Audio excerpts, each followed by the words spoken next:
Hello everyone.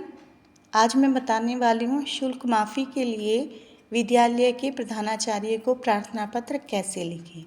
शुल्क का अर्थ होता है फीस। देखिए, कभी ना कभी किसी ना किसी के जीवन में ऐसी परिस्थितियाँ आ जाती हैं जो हमें कहीं ना कहीं आर्थिक रूप से कमज़ोर कर देती हैं।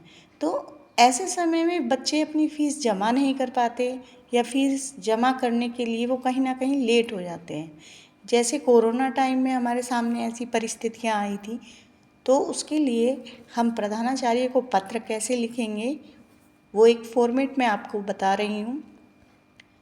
सेवा में श्रीमान प्रधानाचार्य, फिर अपने स्कूल का नाम लिखेंगे और जहाँ पर आपका स्कूल है उस जगह का नाम लिखेंगे। लाइक मैंने लिखा हुआ है, मैंने अपने आप से ही बनाया हुआ है ये आदर्श जनता विद्यालय सुजरा बागपत।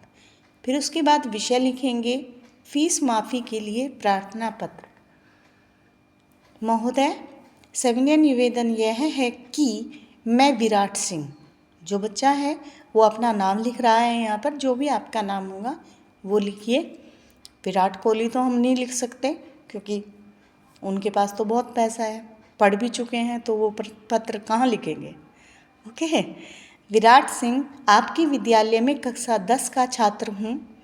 मान्यवर, देखिए जब भी हम लिखते हैं संबोधित करते हुए मान्यवर लिखें, श्रीमान लिखें, ठीक है। तो उसमें क्या करते हैं, विस्मयादिबोधक चिन्ह की तरह एक लगाएंगे चिन्ह, ये संबोधन चिन्ह भी होता है। तो संबोधित कर रहे हैं, मान्यवर, मेरे पिता एकमात्र ऐसे व्यक्ति हैं जो मेरे परिवार का सारा खर्च उठाते हैं हमने लिखा है, डोट लगाई है के बाद, लेकिन पिता यहाँ पर एक ही है।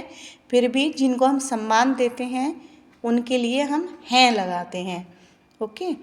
वे जिस कंपनी में कार्यरत थे, कार्यरत का मतलब काम करते थे, वह बंद हो गई है। उन्होंने मुझसे सुबह कहा कि मैं 1 वर्ष के लिए पढ़ाई छोड़ दूं। तो कुछ ऐसी बात लिखिए जिससे आप प्रधानाचार्य को भी इमोशनल कर दें। 1 वर्ष के लिए पढ़ाई छोड़ दूं, परंतु मैं पढ़ना चाहता हूं। अतः मैं विनम्रतापूर्वक अनुरोध करता हूं कि आप मेरी इस वर्ष की फीस माफ़ कर देंगे और मेरी शिक्षा निर्बाध का मतलब बिना बाधा के निर्बाध रूप से जारी रखने की अनुमति देंगे। मैं आपका आजीवन आभारी रहूँगा। आजीवन का अर्थ होता है पूरा जीवन, ठीक है। इसमें आपका अव्ययी भाव समास है आजीवन में। आभारी रहूँगा। समर्थन के लिए अग्रिम धन्यवाद। अग्रिम यानी पहले से ही धन्यवाद देता हूँ। आपका आज्ञाकारी शिष्य, नाम जो कि हम पहले ही बता चुके हैं, विराट सिंह। कक्षा जो पहले बता चुके हैं 10।